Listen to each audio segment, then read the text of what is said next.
Welcome to TYT. I'm your host, Anna Kasparian, and we have quite a show prepared for you all today. In the second hour, Wosny Lambre will be joining me to talk about the news of the day, along with a novel prescription for mental health. Can't wait to share the details of that story with you. In the first hour, later on, we will be getting to the latest in regard to the ongoing feud among House Republicans and the battle for the speakership role in the House. Unfortunately, that saga is not quite over yet, and I can't wait to share what happened today, which is not just embarrassing for Jim Jordan, but just embarrassing for the American government and the American people who are not served by this Congress. Lots to get to. Unfortunately, the war in Gaza continues, and there are updates to get to on that. But later in the show, I also want to talk a little bit about the ongoing division that you might not have heard about within the Biden White House in regard to Biden's unequivocal support of Israel and what is currently transpiring in Gaza.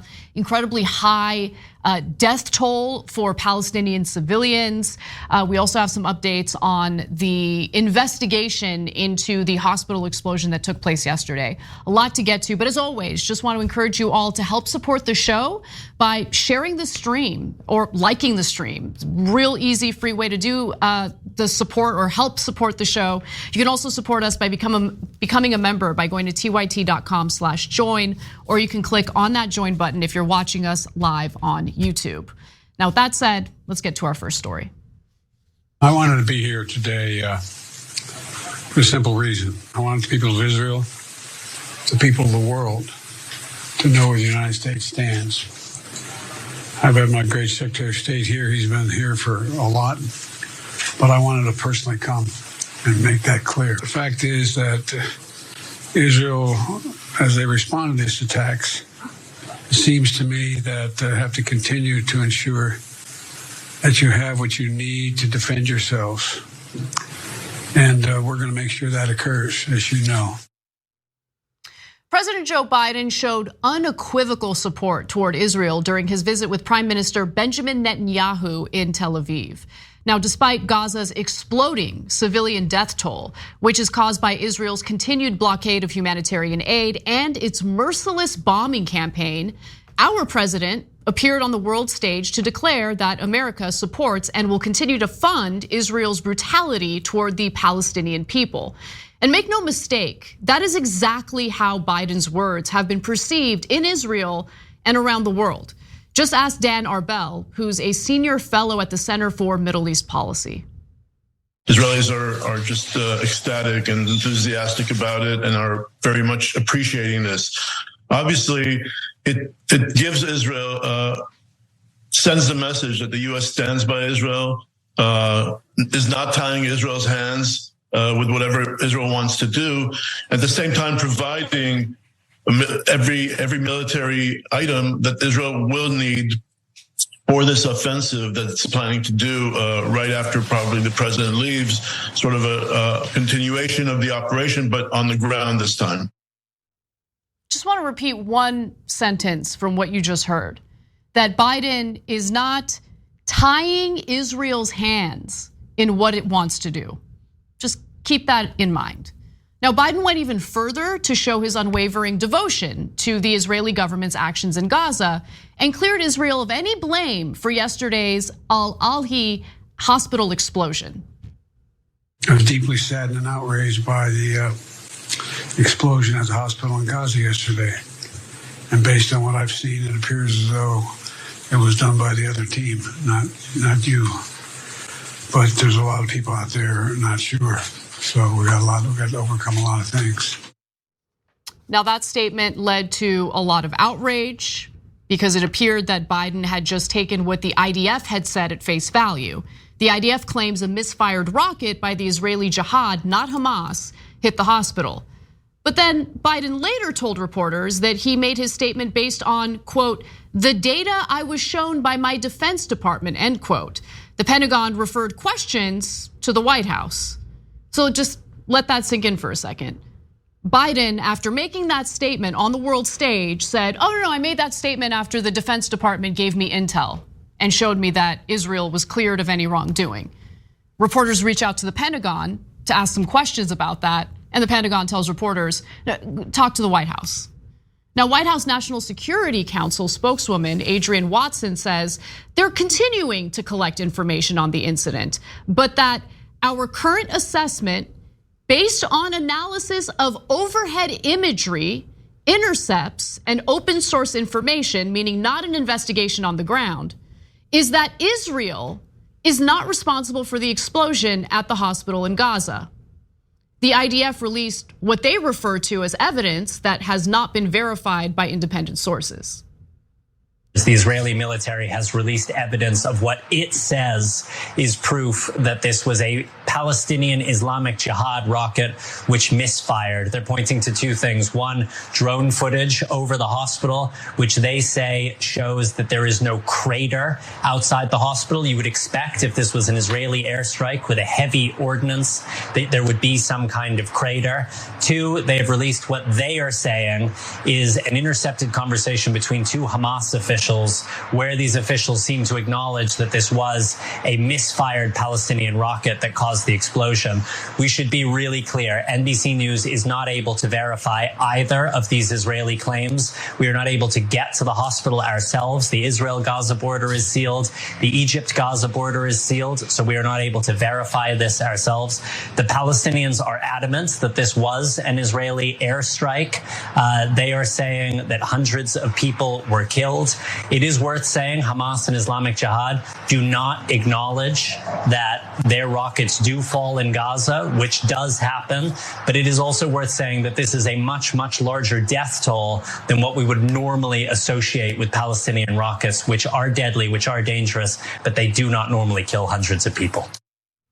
Want to give NBC News credit for doing a good job in making clear that there is a lot that is still uncertain about that hospital explosion. And to be quite frank, I personally feel uncomfortable trusting the IDF or the United States intelligence on this. For one, the US is committed to unwavering support toward Israel, regardless of what its military does. But that commitment is a lot easier without acknowledging war crimes. And look, even if a truly independent party conducts an adequate investigation clearing Israel of any wrongdoing, specifically in the hospital explosion, are we just going to pretend that the high civilian death toll in Gaza is a sign that the IDF is engaging in a careful and precise military operation to root out Hamas? What about the West Bank, the occupied West Bank, where Hamas does not have control? What about the brutality Palestinians are facing there?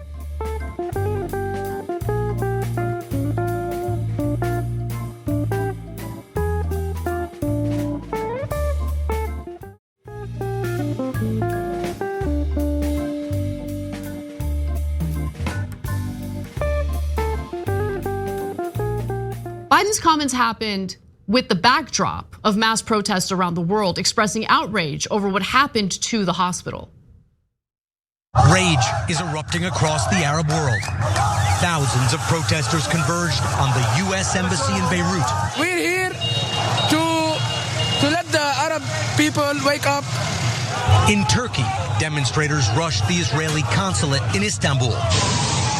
They're all reacting to what Palestinians call a massacre, that explosion at the Al-Ahli hospital in Gaza City. I heard an almighty skreek, followed by a large explosion. Part of the ceiling of the operating room fell.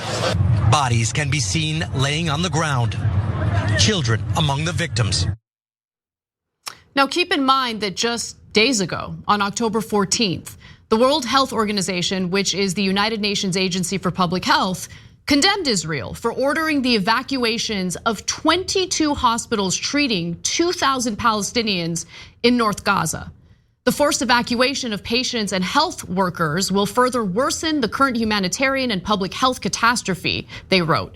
The lives of many critically ill and fragile patients hang in the balance. Those in intensive care or who rely on life support, patients undergoing hemodialysis, newborns in incubators, women with complications of pregnancy, and others all face imminent deterioration of their condition or death if they are forced to move and are cut off from life-saving medical attention while being evacuated. There are verified reports of deaths of healthcare workers and destruction of health facilities, which denies civilians the basic human right of life-saving healthcare and is prohibited under international humanitarian law. And look, even while the hospital explosion is getting all of the attention and there's this big debate about who is responsible for it, there's other examples of hospitals being targeted that are not getting as much attention because the death toll is much lower.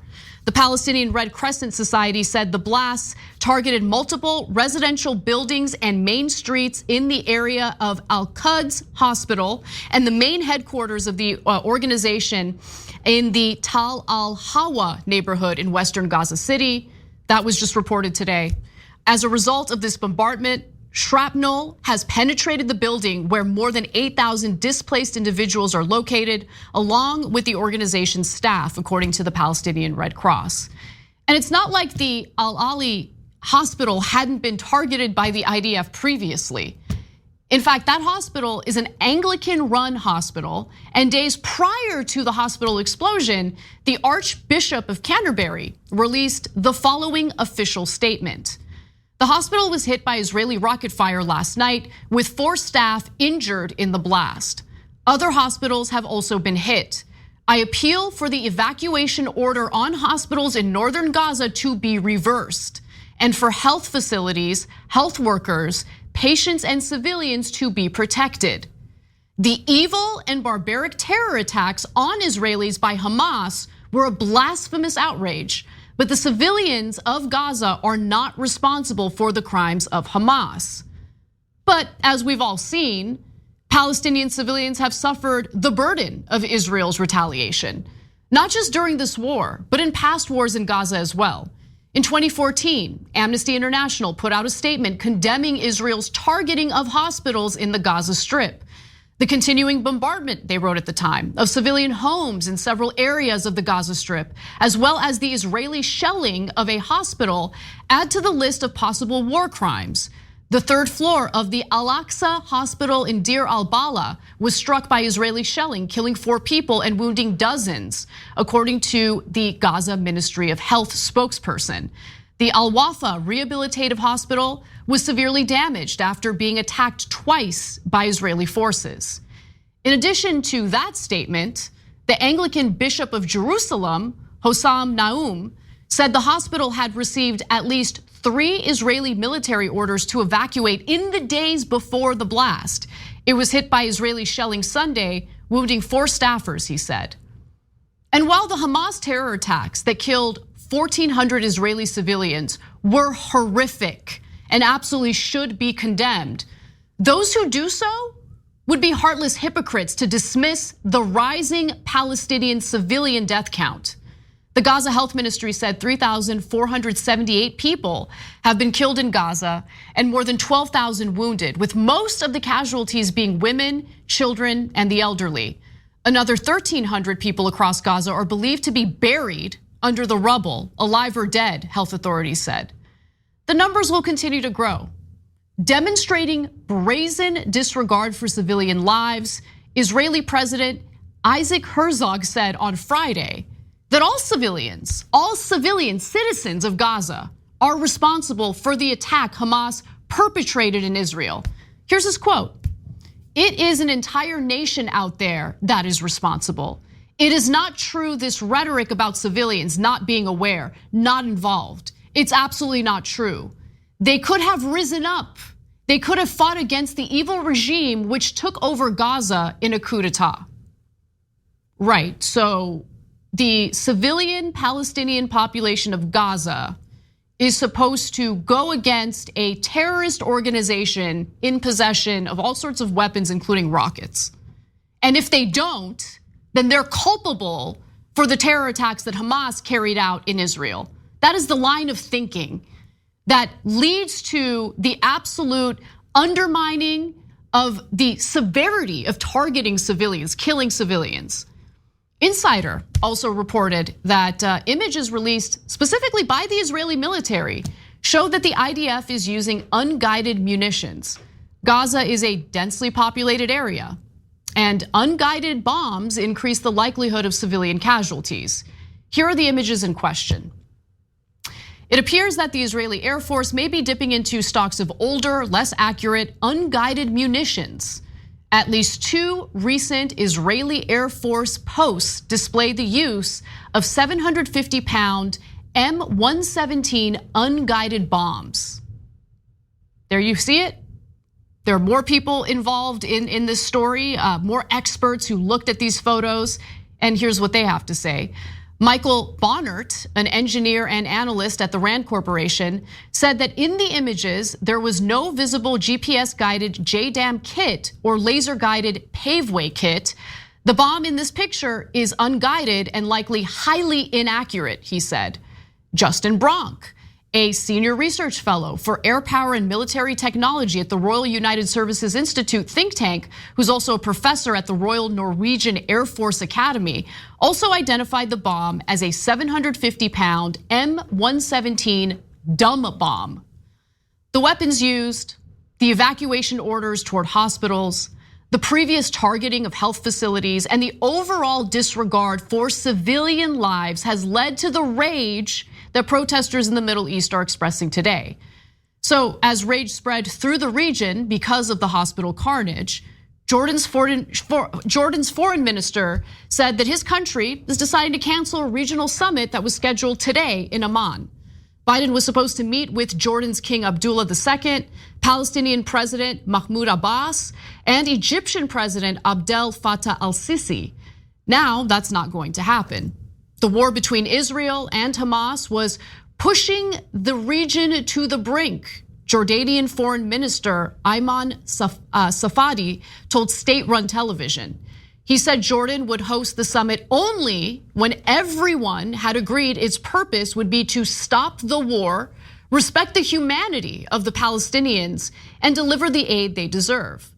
Biden's visit to Israel led to one concession from Netanyahu. Israel said that it will allow Egypt to deliver limited quantities of humanitarian aid to the Gaza Strip. Netanyahu's office said the decision was approved in light of a request from visiting US President Joe Biden. In a statement, it said it, quote, will not thwart deliveries of food, water, and medicine as long as the supplies do not reach Hamas. The statement made no mention of badly needed fuel. In addition, Biden announced today that the United States will be sending aid to Gaza.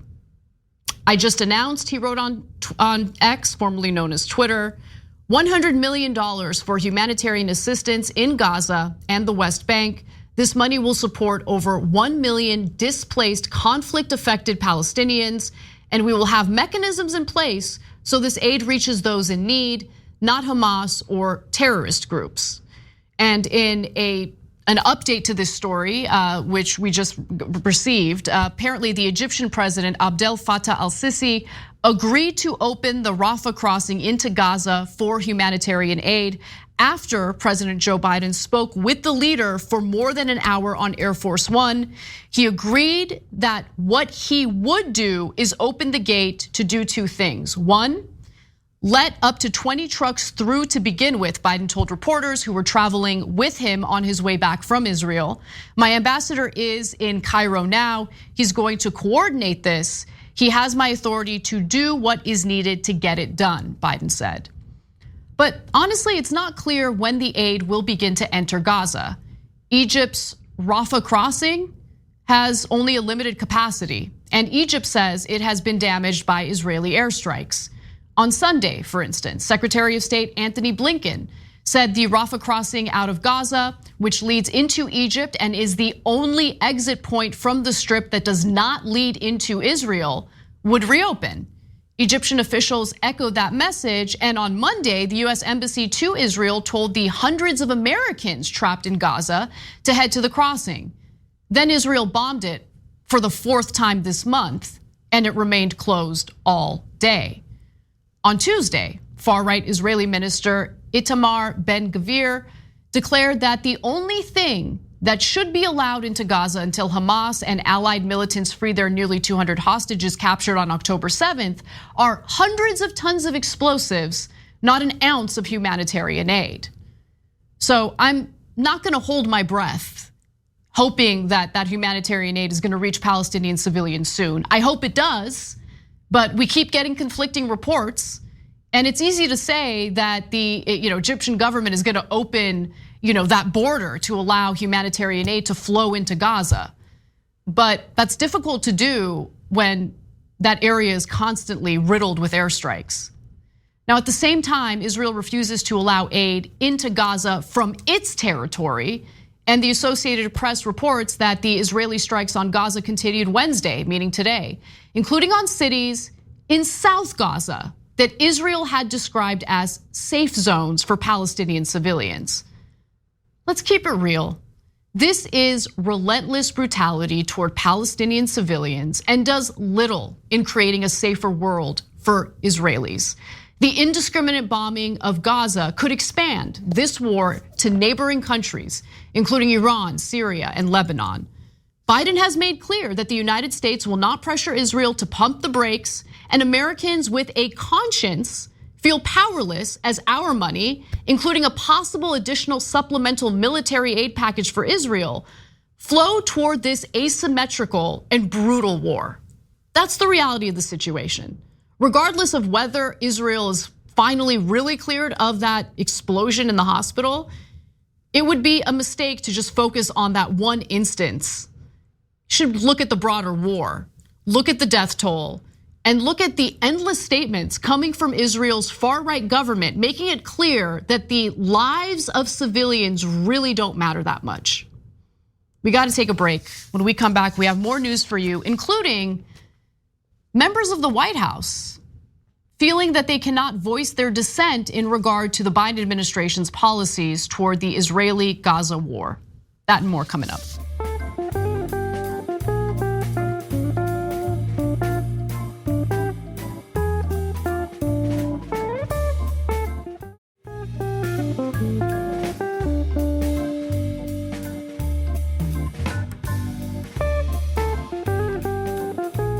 Welcome back to the show, everyone. I just want to read some comments from our live viewers, including Lars Nilsson, who says, according to the media in Sweden, Israel's foreign minister has said that after the war, Gaza's territory will shrink. Is anyone really surprised by that? Of course. Why do you think they're evacuating half of the country right now?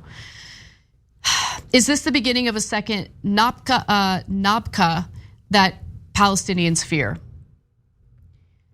I fear it's even worse than that, but I'm not going to be irresponsible and state things that I feel instinctually but cannot back up with evidence at the moment. But we're going to keep covering the story, but let's move on because there's another Israel-related story that I think is worth sharing with you all, especially in light of the White House claiming that Israel is cleared of any wrongdoing in that hospital explosion. Members of the Biden administration and federal officials are telling HuffPost that they feel silenced and unable to engage in legitimate debate about what is happening on the ground in Gaza. As the civilian death toll among Palestinians skyrockets, those who want to talk about Israeli restraint or humanitarian protections for Palestinians feel particularly stifled. And we have some quotes to share with you from that report. Now, several of these staffers across multiple federal government agencies, most of whom do work on national security issues, told HuffPost that their colleagues worry about retaliation at work for questioning Israel's conduct. Now, the period since the Hamas attack represents the first time in the administration that there was a real culture of silence, one official said. It feels like post 9/11, where you feel like your thoughts are being policed and you're really afraid of being seen as anti-American or an anti-Semite. In fact, one civil servant who spoke to Huffington Post or HuffPost expressed tensions between their job and also challenging human rights abuses. They don't want to lose their jobs, they don't want to deal with retaliation, but they have concerns, moral concerns about human rights abuses. I'm trying to educate people about Palestine through social media, but I'm worried I'll lose my security clearance for criticizing the president or blaming the United States for civilian massacre. I feel like there's no place for me in America anymore. And I'm on thin ice with my clearance because of my heritage and because I care about my people dying. Obviously, this civil servant spoke to the press anonymously and refers to his or her heritage. So I'm guessing that this is either a Palestinian or an Arab individual. But some officials say that the administration is now falling back into bad old habits rather than taking advantage of the personnel it recruited. Remember, the Biden administration really loves to pat itself on the back for the diversity within its administration. But oftentimes, to me at least, it feels like they engage in tokenism and aren't actually concerned about the input that a diverse staff might want to provide. And I think this is an example of that. One reason to want a diverse staff is to have a variety of inputs into your decision making, not just to check a box on a little quota sheet. You want to benefit from the more informed decision making that happens from a broader set of experiences, having a seat at the table. But there's more. Others said that the inner circle on these issues is not at all diverse, does not completely explain the monstrous disregard for innocent Palestinian lives, or does that completely explain the monstrous disregard for innocent civilian lives? No, but it's hard to think these things are entirely disconnected. And one official initially felt unable to even highlight concerns about the consequences for Palestinians in policy discussions. It took me till Wednesday or Thursday, I'm assuming this is after the October 7th Hamas terrorist attack, to have the courage to say, I don't think it would be good for America if we are seen as responsible for killing Palestinian children. There was awkward silence, like a pin could drop. And I'm like, are they going to report me to the House Un-American Activities Committee? And things have apparently gotten so tense within the Biden administration with this dissent over how the United States government is just showing unwavering commitment to the Israeli government, regardless of what it does, that on Sunday, Presidential Personnel Office Chief Gautam Raghavan actually organized a call with close to a dozen current and former high-level Muslim appointees to discuss their concerns. They felt that their voices weren't being heard. Some staffers said that they felt unsafe voicing their opinions around colleagues, according to a person on the call, which has not been previously reported.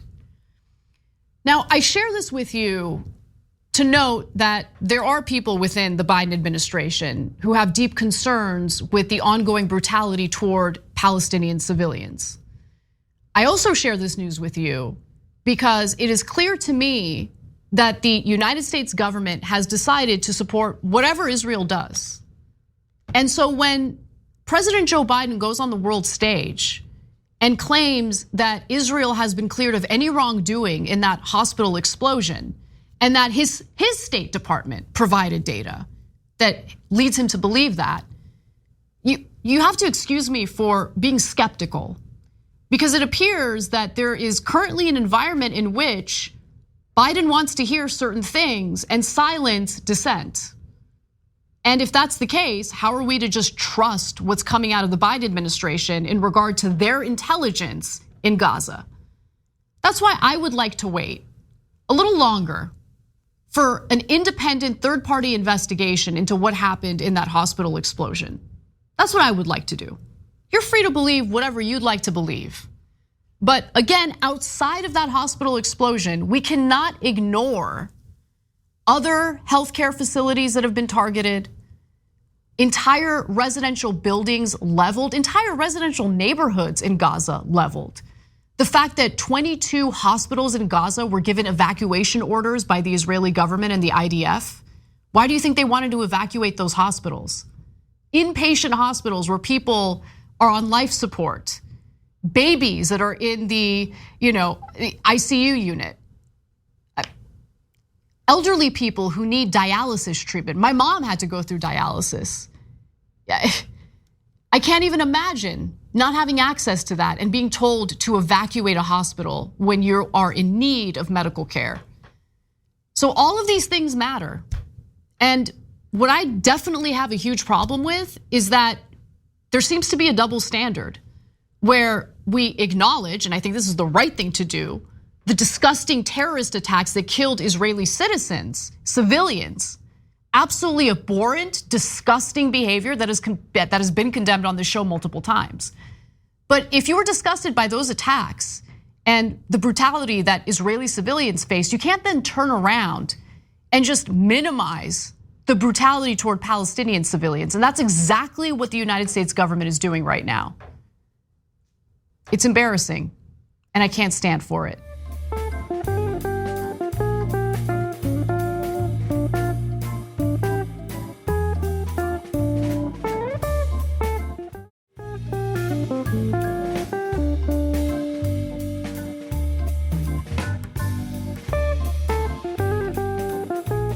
Let's move on. There's some other news to get to, including this embarrassing ongoing fight within Congress. The two wings of the party are just at war with each other. Yeah, it's not normal, and frankly, it's not even particularly interesting. CNN's Jake Tapper is just bored with the ongoing Republican fight over the speakership role in the House of Representatives. And it's good to know that I'm in good company here, because I agree. I am so incredibly bored with this ridiculous and embarrassing story. Now, the House of Representatives rejected GOP Congressman Jim Jordan's bid for Speaker for the second time today. Second time, and that's despite insane pressure that members of the Republican Congress received in the lead up to the vote, the first vote. But it backfired, the pressure backfired. We're gonna get to that in just a moment, but here are the latest details about the second vote that Jim Jordan failed. Jordan won 199 votes, and Representative Hakeem Jeffries, the Democrat of New York, won 212 votes. 4 Republicans who had voted for Jordan on the first ballot rose to oppose him, but 2 Republicans who had voted against Jordan on the first ballot changed their votes and supported him. But it doesn't really matter because he didn't get enough votes and is not going to be Speaker, at least for now. Now, Jordan lost the second vote even after his allies engaged in a pretty intense pressure campaign to rally support for his speakership.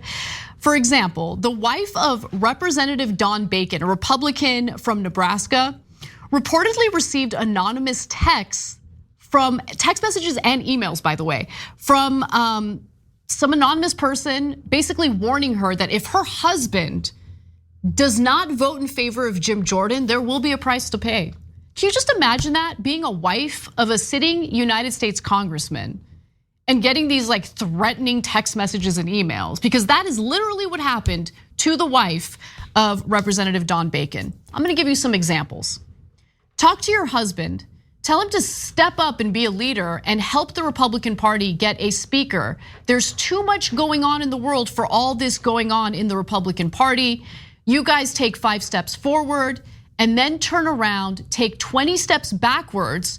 No wonder our party always ends up getting screwed over. Punctuation, not a strong suit for this anonymous threatener. But there were more messages, including what I'm about to read to you. This is more of an exchange with Don Bacon's wife.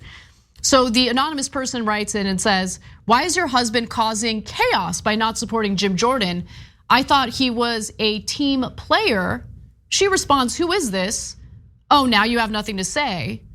And the anonymous person says, "Your husband will not hold any political office ever again. What a disappointment, or what a disappoint and failure he is." I guess Borat is the one sending these messages. She responds, "He has more courage than you. You won't put your name to your statements. Go get him, go get him." All right.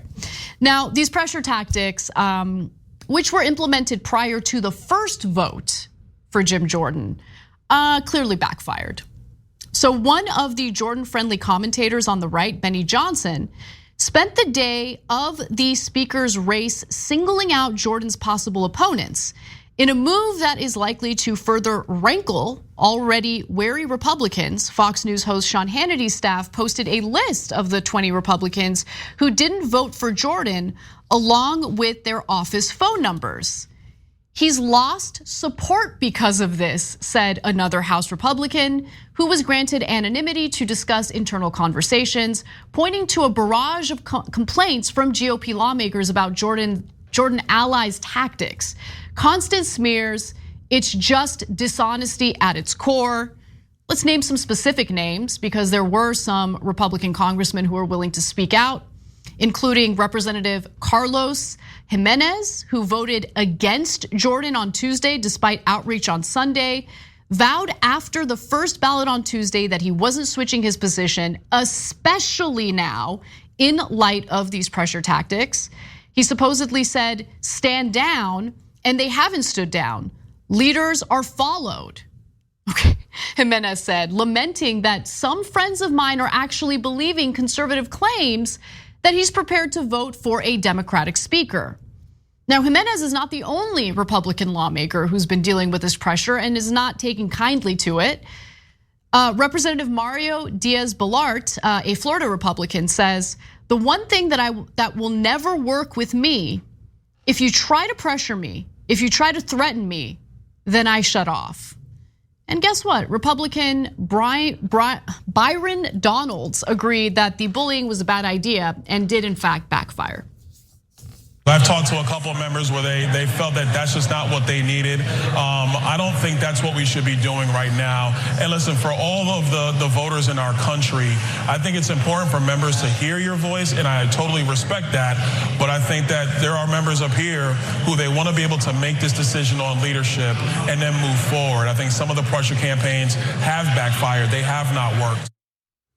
They have not worked. Remember, the pressure campaigns happened prior to the first vote, and they frustrated some of these Republican lawmakers so much that they decided to pull support even after supporting him in the first vote.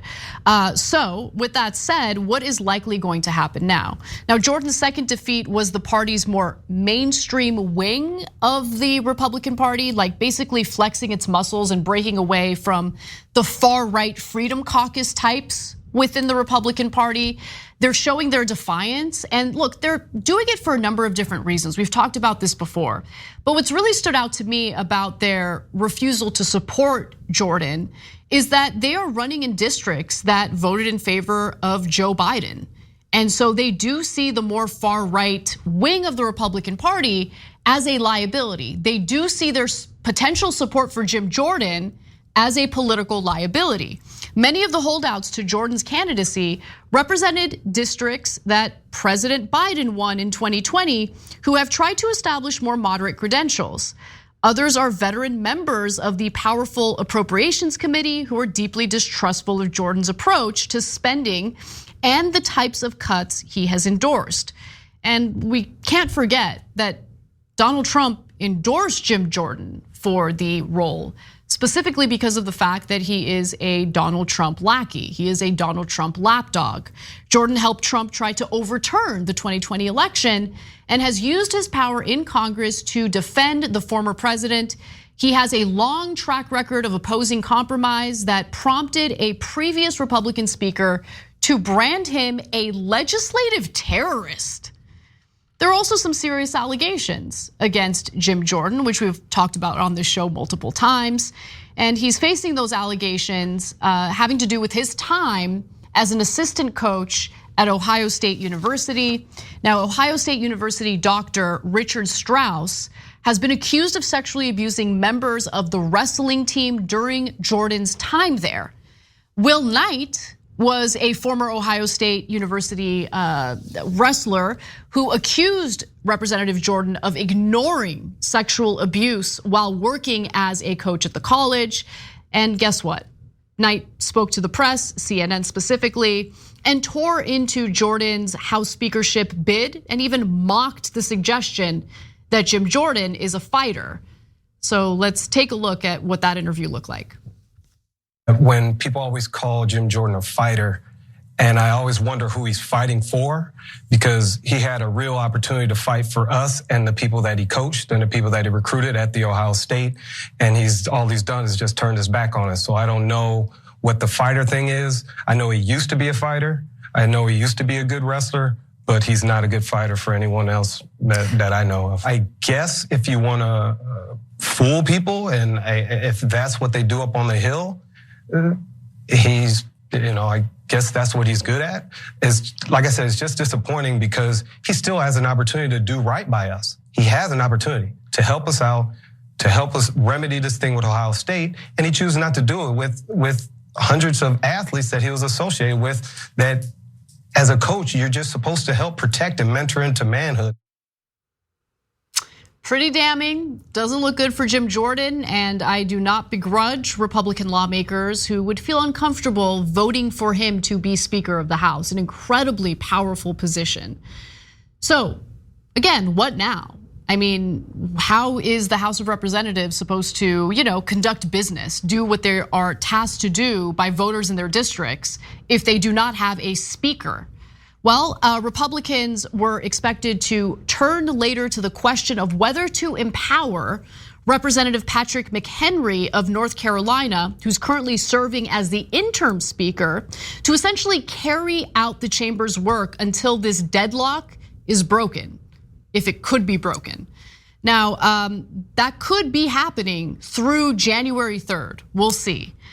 Jordan told reporters today that he supported holding a vote on whether Republicans wanted to do this, wanted to essentially have McHenry carry out official House business through January 3rd. He told reporters, call the question, let's find out. Basically, let's hold a vote.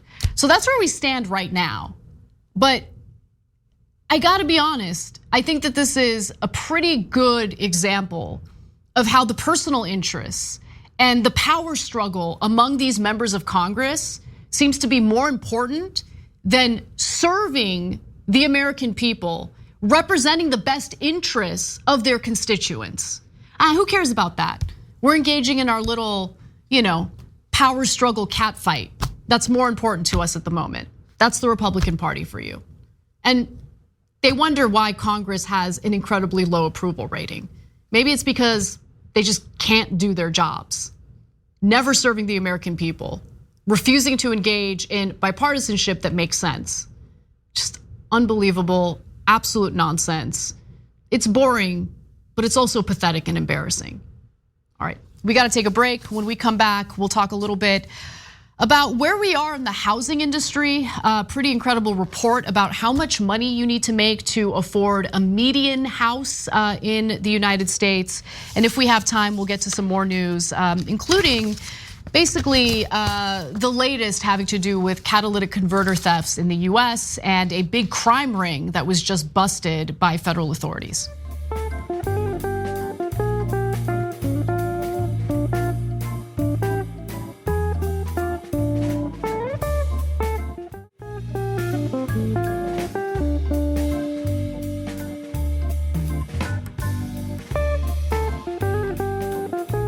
In the second hour of the show, Wosny Lambre will join me to talk about the news of the day, including a big crime ring having to do with catalytic converter thefts getting caught, getting prosecuted. Lots of details to share with that story. But before we get to that, I did want to give you all an update on our housing market and ongoing housing crisis.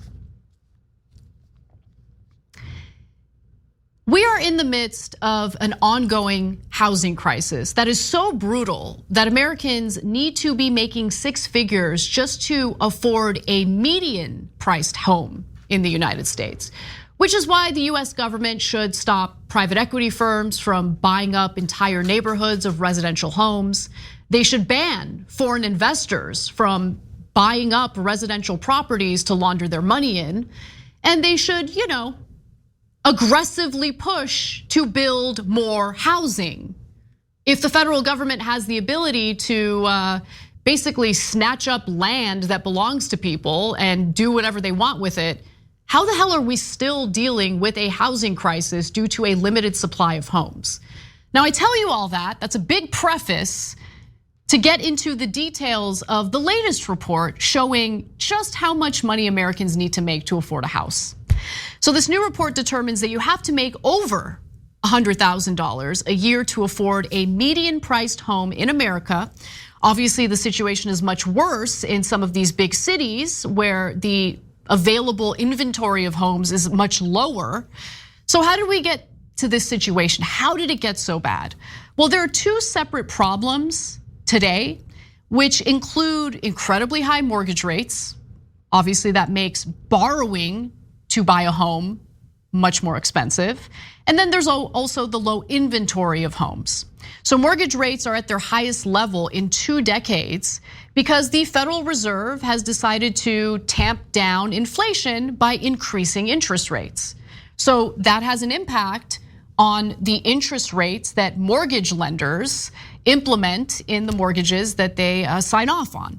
And so usually higher interest rates, and I was waiting for this, I was hoping this would happen, but I was so naive. Usually higher interest rates will lower the price of homes because it becomes more expensive to buy homes. However, there's something happening this time around. Mortgage rates are high. Americans who already own homes are unwilling to sell their homes. Because if they were to sell their homes and look to buy another home, what do you think is gonna happen? They're gonna have to take out another mortgage at a much higher interest rate.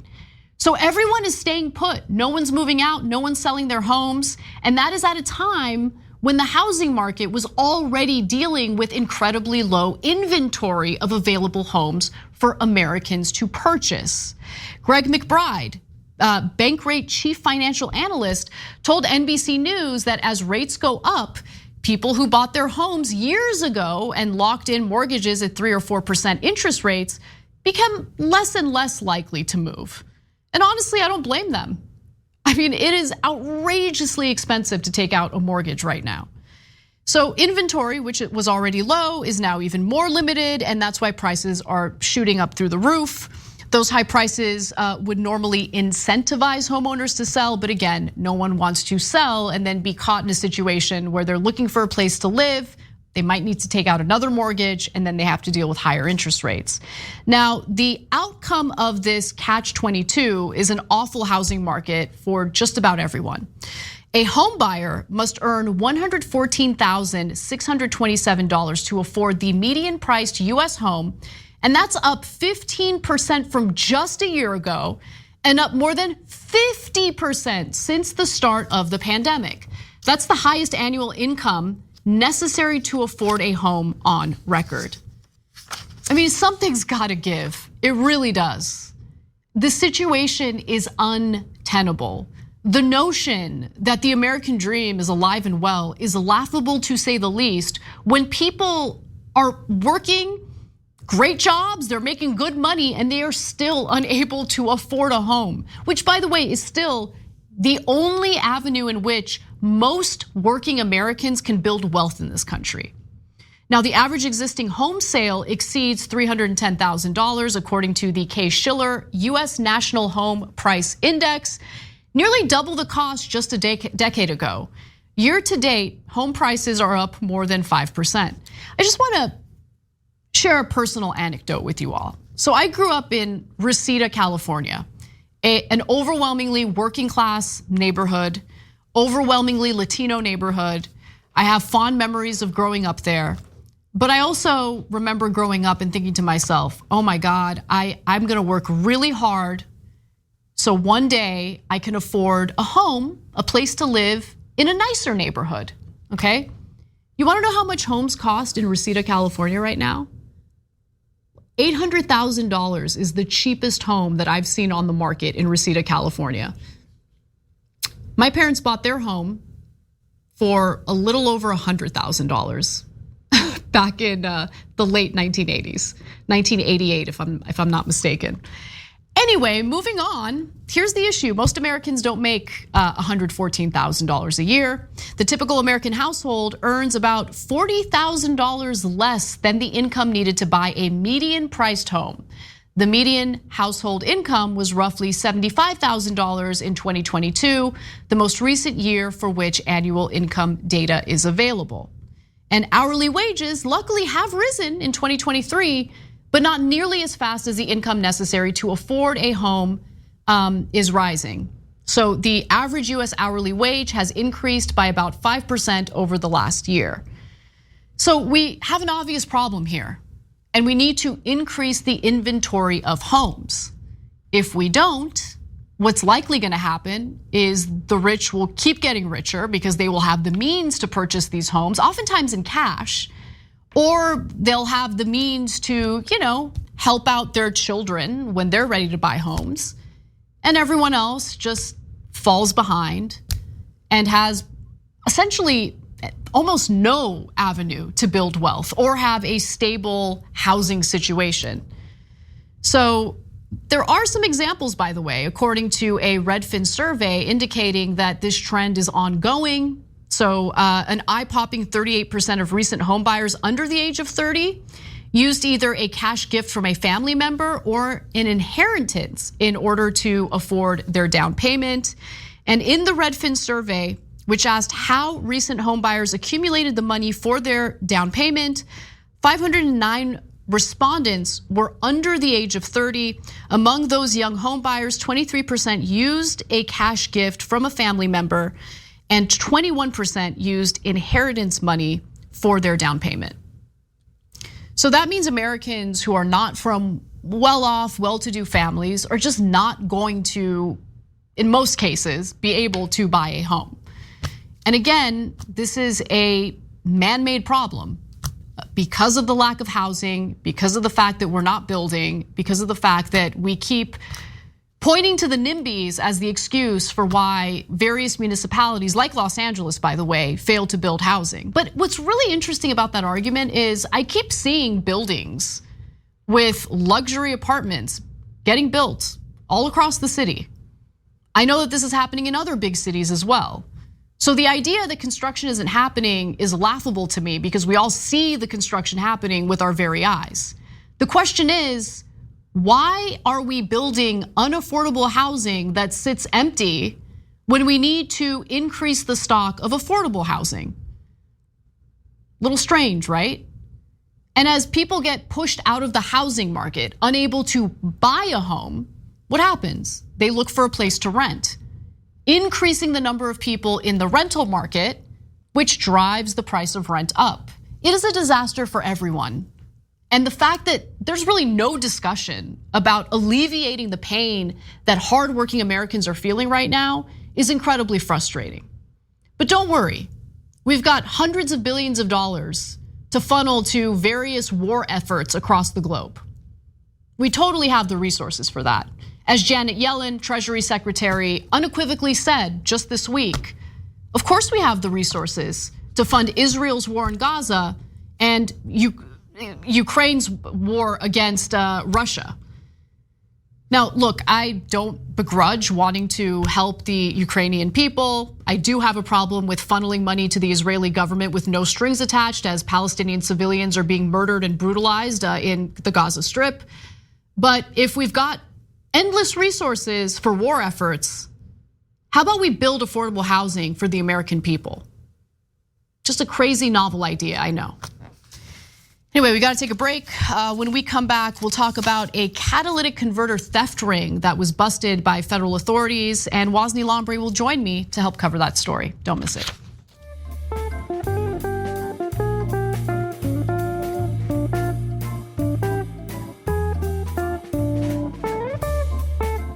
Thanks for listening to the full episode of The Young Turks. Support our work, listen ad-free, access members-only bonus content, and more by subscribing to Apple Podcasts at apple.co/TYT. I'm your host, Cenk Uygur, and I'll see you soon.